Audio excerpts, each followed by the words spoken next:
Prime Minister Dr. Terence Drew, in an exclusive interview with SK Newsline, revealed that the Peace Initiative, commonly known as the Peace Programme, is costing the government $2 million monthly. The Prime Minister, however, claimed that the program, as administered by the previous administration, was not transparent, and the numbers of participants in recent months increased drastically. In terms of the managing of the finance of the Peace Programme, that has been horrible, no accountability. There was a budget of $10 million, and that budget was busted in June. We saw in the Peace Programme that just before the elections, that the numbers exploded on the Peace Programme. So more than 10 million was being paid out after? Yes, of course. By the program is probably about $2 million a month or more, per month. They busted the budget. We can't account for a lot of the money. We know that a lot of the money did not reach the guys who on the program. That money went somewhere else. So as it stands right now, are any of the members of the program, those who are beneficiaries of the program, are they receiving any monies at this point in time? Right, we have continued in that end. As we said on the platform, that we were not going to end the program in that way. But we wanted a better program that would better benefit them. Right? On average, how much per month a recipient would get, for example? Maybe around between $400 to $500 on average. $400 to $500. Yeah, right. They would get not per month, per week. Per week. Per week. The program is about $2 million per month, about $500,000 a week. But we know that the budget was set at $10 million. That was busted in June, and then about July, between June, July, August, the numbers went from maybe 600 persons on it to about 1,300. So currently about 1,300. About 1,300. And then there are persons in the hierarchy in the committee who have said they knew nothing about the numbers exploding that much on the program. So it went from here and it just exploded just before the elections, which tells me that it was used an election gimmick. SK Newsline reached out to former CEO of the Development Bank of St. Kitts and Nevis, Mr. Lenworth Harris, on Wednesday, who promised to contact us at a later date to respond to the comments made by the Prime Minister regarding the administration of the payments under the Peace Programme. The Peace Initiative was introduced by the Team Unity administration to provide at-risk young men with the necessary assistance to start their own entrepreneurial ventures and steer away from a life of crime. The program has been credited for the reduction in violent crimes and homicides since mid-2019 to present, but has often been criticized for lack of transparency. Andre Huey, SKN Newsline. Socio-political commentator Dwyer Asafan is raising questions about a possible member of the St. Kitts and Nevis delegation present at the United Nations General Assembly. According to Mr. Asafan, the individual is a Chinese woman of the Caribbean Galaxy Company doing business on St. Kitts and Nevis as well as on other Caribbean countries with CBI programs. Asafan believes her presence amongst the delegation has implications in the context that the Federation of St. Kitts and Nevis has diplomatic relations with the Republic of China on Taiwan. Sitting in the St. Kitts and Nevis delegation at the United Nations General Assembly was a female who is a high-level person in Caribbean Galaxy, a Chinese-owned company doing business here and in other Caribbean countries, which have CBI programs. What was she doing there? Who invited her? Why was she allowed to sit there when our tourism minister, Marsha Henderson, was in New York at the time, and the exposure and experience of sitting in the assembly would have done her some good? Or in the absence of Minister Henderson, why not select a deserving young Kittitian or Nevisian studying in the area to get the exposure and experience? Why this Chinese lady from Galaxy? What's going on? She's not a diplomat for this country. Or is she? And if she is, that needs to be corrected immediately. Neither is she a dignitary nor a national icon. Imagine how the Taiwanese government, perhaps this country's best friend in the world, might have felt when they saw her. And she seems to be very influential in this country.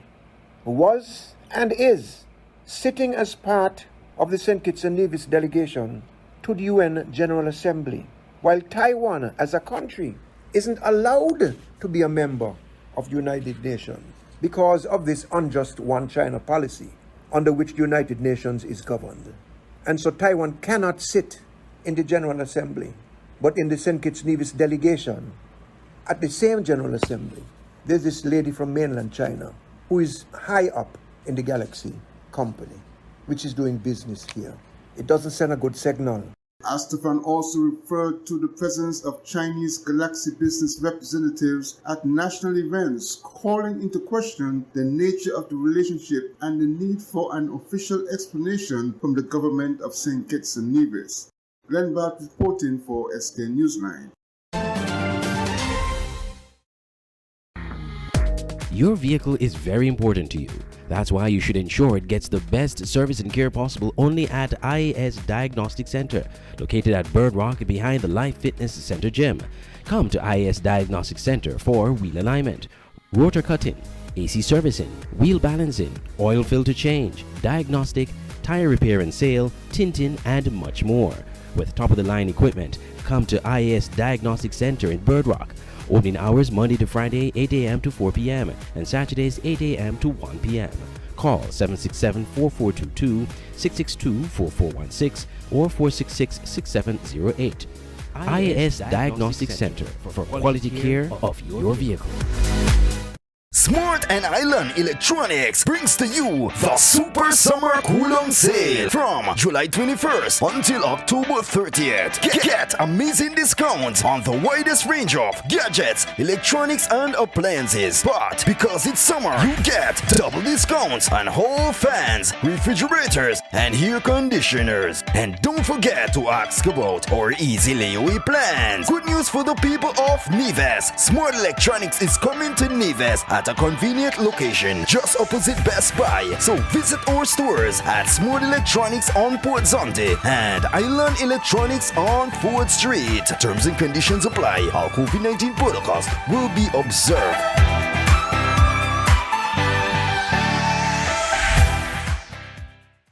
The SKN Newsline website now offers you more news. Log on to www.sknnewsline.com for local, regional, and international news. You can also watch the latest newscast and keep abreast with news in sports, all from sknnewsline.com. That's www.sknnewsline.com. News at your fingertips. SKN Newsline joins citizens and residents of St. Kitts and Nevis to extend condolences to family and friends of the late Victoria Borg O'Flaherty, who spearheaded the revitalization of the National Archives at Government Headquarters in Balstier. A former director of the St. Kitts and Nevis National Archives, Mrs. O'Flaherty once served as a member of the UNESCO International Advisory Committee on the Memory of the World. She tirelessly strove to organize the National Archives, developing a searchable database and introducing the official National Archives website. She oversaw the organization and documentations of hundreds of public and private sector and NGO-related events in a variety of formats while at the National Archives. She was also a steadfast advocate for an appropriate building to house the National Archives, for the space and equipment to properly undertake the functions required by such a depository. Among several of her achievements were the repair of the slave register that was submitted for listing in the UNESCO Memory of the World project, documentation on the Great Fire of Balstier, and research and various documentations based on individuals coming out of the slave trade. Mrs. O'Flaherty worked with the National Archives for over 20 years. Glenn Bart reporting for SK Newsline. St. Kitts is featured in Sustainable Travel Where Next, an all-new documentary series released by Sustainable Travel International. The series highlights how the global travel and tourism sector is taking action to protect our planet and its treasured destinations, showcasing St. Kitts' sustainability efforts as an example. The series debuts as the international community celebrate World Tourism Day and acknowledge tourism's important role in sustainable development. Using high-end cinematography, Sustainable Travel Where Next takes viewers on a different kind of journey, exploring sustainability initiatives that are transforming tourism all around the world. The series is a collection of 16 short-form documentary films produced by Zinc Communicate, a Zinc Media Group company. spotlighting a different tourism destination or organization. From the beaches of Barbados to the urban heart of Norway, the series brings uplifting stories of conservation, regeneration, inclusion, empowerment, and resilience to life. The St. Kitts Tourism Authority in a press release said it looks forward to using sustainability as part of its comprehensive marketing strategy. Zinc Communicate is partnering with Sustainable Travel International to offset the primary sources of carbon emissions, crew flights, accommodations, and ground transportation. Andre Huey, SKN Newsline. Your vehicle is very important to you. That's why you should ensure it gets the best service and care possible only at IAS Diagnostic Center, located at Bird Rock behind the Life Fitness Center gym. Come to IAS Diagnostic Center for wheel alignment, rotor cutting, AC servicing, wheel balancing, oil filter change, diagnostic, tire repair and sale, tinting, and much more. With top-of-the-line equipment, come to IAS Diagnostic Center in Bird Rock. Opening hours Monday to Friday 8 a.m. to 4 p.m. and Saturdays 8 a.m. to 1 p.m. Call 767-4422, 662-4416 or 466-6708. IAS Diagnostic Center for quality care of your vehicle. Smart and Island Electronics brings to you the Super Summer Coolum Sale from July 21st until October 30th. Get amazing discounts on the widest range of gadgets, electronics, and appliances. But because it's summer, you get double discounts on hall fans, refrigerators, and air conditioners. And don't forget to ask about our easy layaway plans. Good news for the people of Neves. Smart Electronics is coming to Neves at a convenient location just opposite Best Buy. So visit our stores at Smart Electronics on Port Zonte and Island Electronics on Ford Street. Terms and conditions apply. Our COVID-19 protocols will be observed.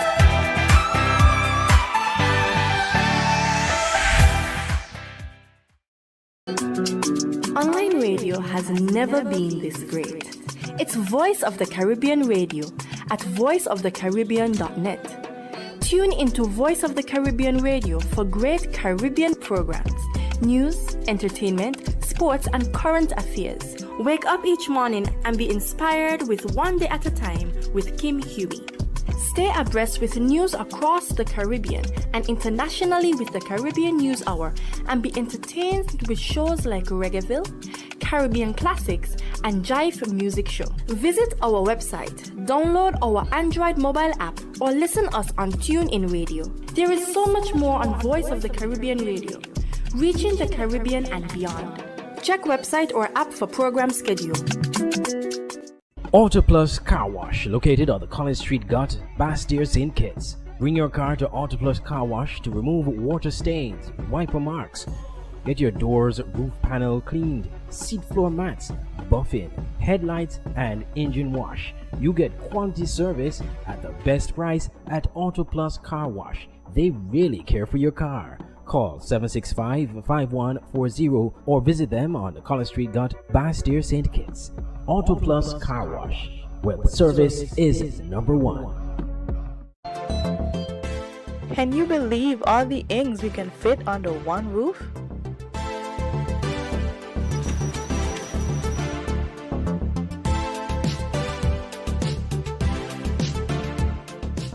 We're here to help your small business any way we can.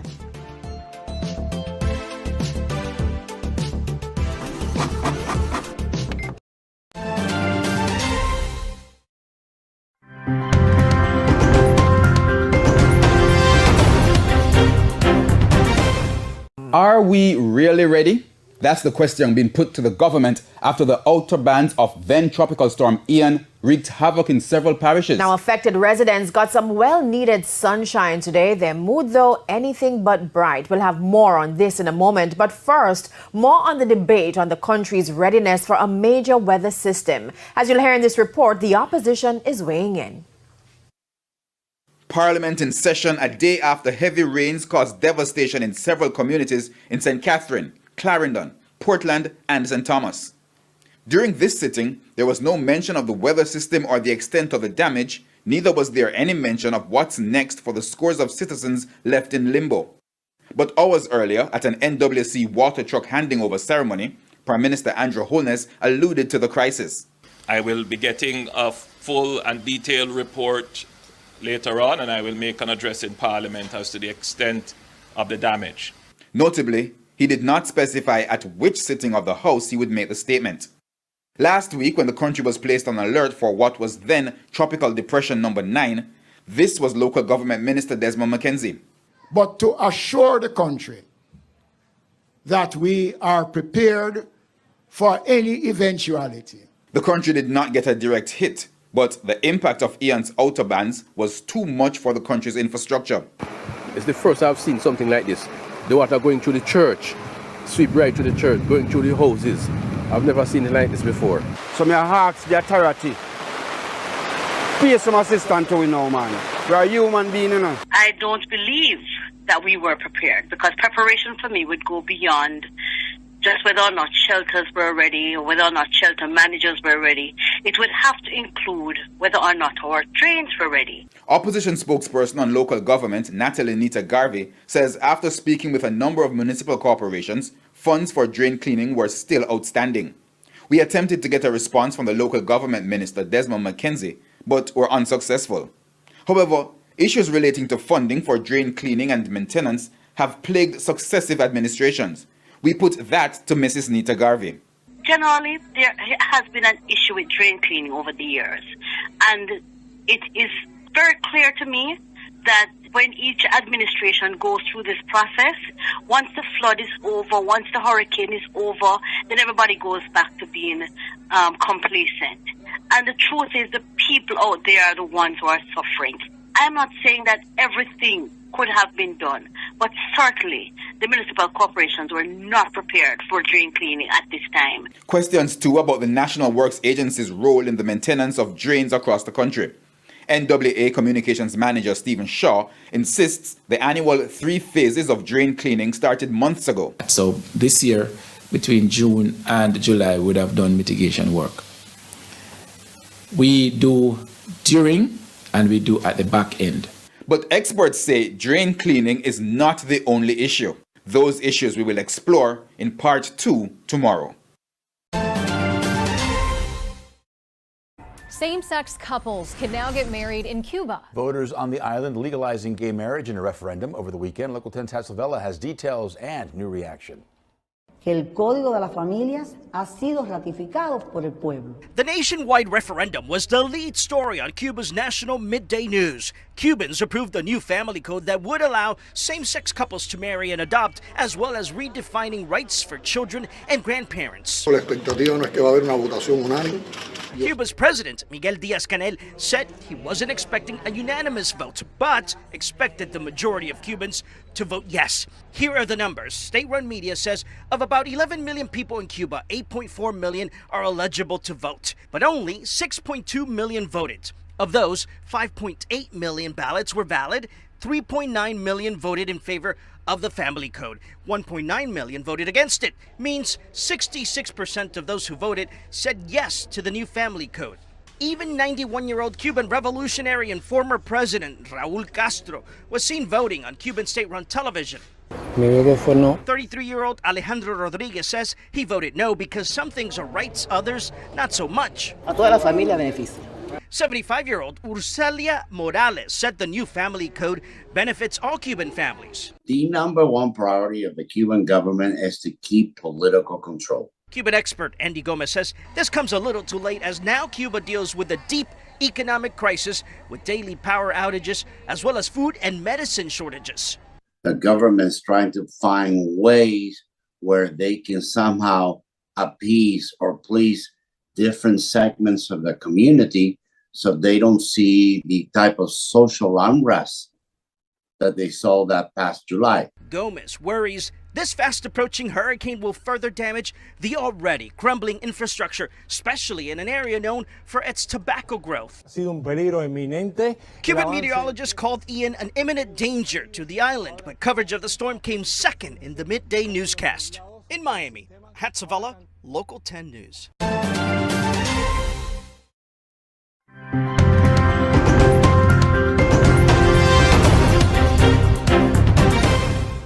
A young boy holding on desperately in the middle of a river as he waits to be rescued after being washed away by receding floodwater. Local residents are preparing to save him and others by ferrying boats across flooded areas. The farming town of Tiga, some 70 kilometers outside the city of Kano in northern Nigeria, is one of many areas affected by the worst flooding in years. At least 300 people have died so far, and the death toll is expected to rise. Rice farmer Adu Mugabe says they are calling on the government and international agencies to assist them. He asks them to show compassion and come to the aid of people in the region as they really need help. The floods have affected 500,000 people and infrastructure in 27 of Nigeria's 36 states and the capital city. Garba says this field has become barren. After the flood subsided, he says, the rice was killed and then another disaster occurred. The bridge was washed away by the rain, which deposited sand and broken bitumen, covering the entire field. Now we don't even have the field to plant crops in, he says. Some farmers have been able to salvage part of their harvest, like Kabiru Alassane and these children who, thrashing crops, they managed to save from the flooded paddy. Alassane says they were unfortunate to have experienced floods which washed sand from the road and covered their fields. This, he says, is the little they have left and which they're going to harvest, adding that the rains have never been this destructive. The floods are ravaging farmlands and have forced tens of thousands of people to abandon their homes, worsening fears of a disruption of food supply in Nigeria. Adorned with flags from both countries, the first cargo trucks crossed the border between Colombia and Venezuela after years of political conflict. It's a highly symbolic moment as delegations from both governments met in the middle of the Simón Bolívar Bridge. Colombia's new left-wing president, Gustavo Petro, had made the reopening of the border a key campaign promise. I think today is a historic day for the region, for the country, for South America. Globalization is first and foremost a relationship between neighbors. Anyone who measures the flows of trade, cultural exchange and population movement will always find that the greatest amount is between neighbors. That is how it was here before sectarian madness took over hearts and brains. The first trucks crossing from Colombia were loaded with toilet paper, plastic and medical supplies, the one from Venezuela with rolls of aluminium. The Petro administration believes that trade between the two countries will reach $1 billion by the end of the year, and possibly $4 billion by the end of his administration 4 years from now. And they hope that most will benefit the millions of people that live along the border. Hopefully this will help with the shortages in Venezuela and reduce contraband and the extortions we were subjected to cross. I think it will make life easier. Relations between the two countries had reached rock bottom in 2019, when former Colombian President Iván Duque spearheaded efforts to force regime change in Venezuela. The shutdown worsens security along the border, emboldening crime gangs that control smuggling and drug trafficking. Local entrepreneurs say the border should never have been shut. It's been 7 years without vehicles passing through here, greatly affecting the cultural, social and economic reality of the region. Millions of people had to rely on dangerous crossing, ending up victims of violence and disappearing. But what's coming is a different border that will hopefully generate employment for all. But while the reopening is a welcome first step, everybody here agrees much more needs to be done to overcome the economic, security and humanitarian crisis affecting this border region. Alessandro Ampietti, Al Jazeera, Cúcuta.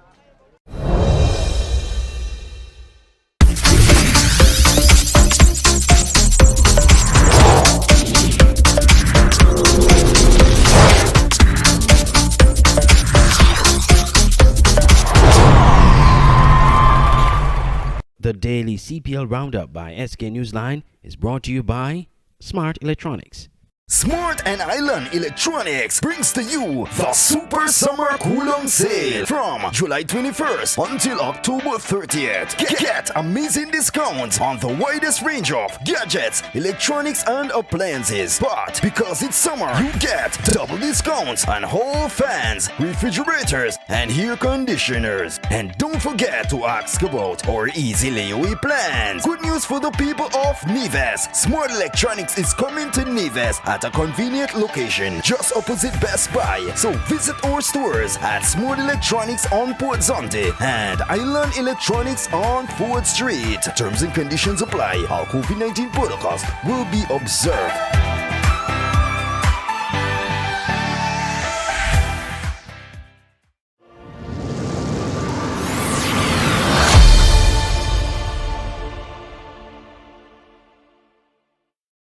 The Jamaica Tallows will head into qualifier 2 of the Hero Caribbean Premier League CPL following a comprehensive defeat of the St. Lucia Kings in the eliminator on Tuesday night. The St. Lucia Kings won the toss and opted to field first, and they took full advantage of that decision with a disciplined bowling display.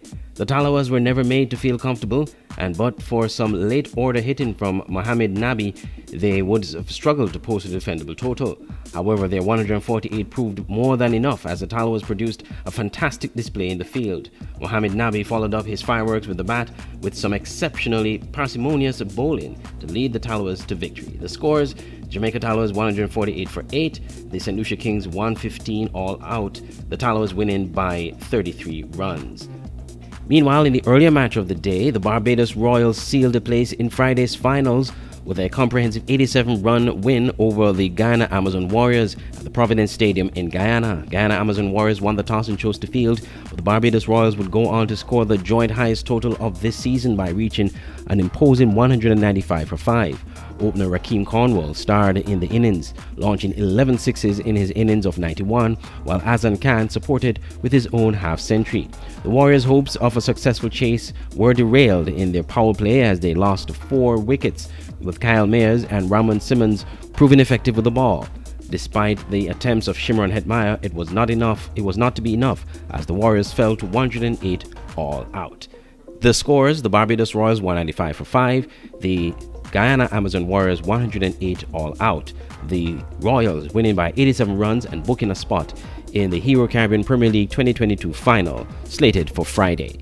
So it means the Jamaica Tallowas will now play the Guyana Amazon Warriors in the crucial semi-final encounter, which will be played on Wednesday night, also at the Providence Stadium in Guyana.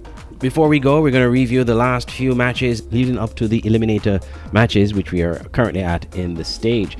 Well, on the 21st of September, the Barbados Royals defeated the St. Kitts Nevis Patriots by 36 runs. The Royals made 156 for 3, the Patriots 120 for 10. Then, also on the same day, the Guyana Amazon Warriors defeated the Jamaica Tallowas by 12 runs. The Guyana Amazon Warriors scored 178 for 8, the Jamaica Tallowas 166 for 10. This was the beginning of the Amazon Warriors' run into the eliminators, as on Thursday, the Trinbago Knight Riders, they lost to the St. Kitts Nevis Patriots by 7 runs. The Patriots 163 for 6, the Trinbago Knight Riders 156 for 7. And of course, as I said, the Amazon Warriors, they continued their winning run leading up to the eliminator. They defeated the St. Lucia Kings by 6 wickets. The Warriors made 195 for 4, the St. Lucia Kings 194 for 5. On Saturday, the 24th of September, the Trinbago Knight Riders losing out to the Guyana Amazon Warriors in a crucial encounter that would have determined the Guyana Amazon Warriors clinching playoff spot and eliminating the Knight Riders. The Knight Riders 136 for 10, the Amazon Warriors 173 for 6.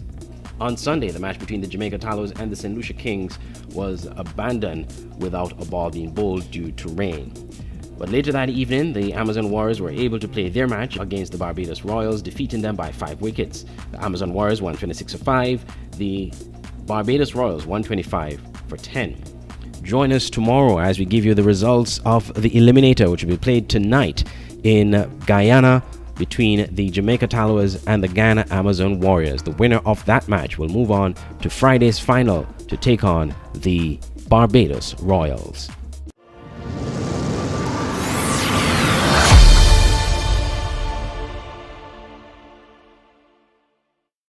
Smart and Island Electronics brings to you the Super Summer Kulong, July 21st until October 30th. Get amazing discounts on the widest range of gadgets, electronics, and appliances. But because it's summer, you get double discounts on whole fans, refrigerators, and air conditioners. And don't forget to ask about our easy layaway plans. Good news for the people of Neves. Smart Electronics is coming to Neves at a convenient location just opposite Best Buy. So visit our stores at Smart Electronics on Port Zonte and Island Electronics on Ford Street. Terms and conditions apply. All COVID-19 protocols will be observed.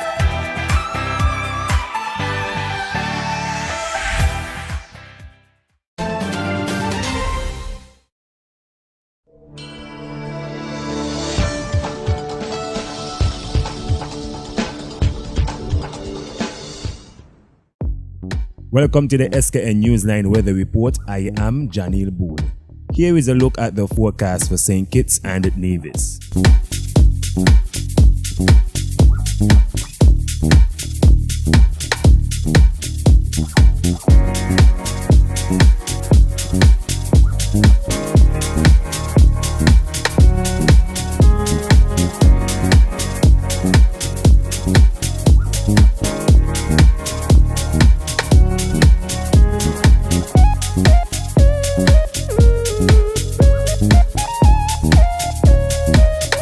For a more detailed weather report, visit our website at www.sknnewsline.com.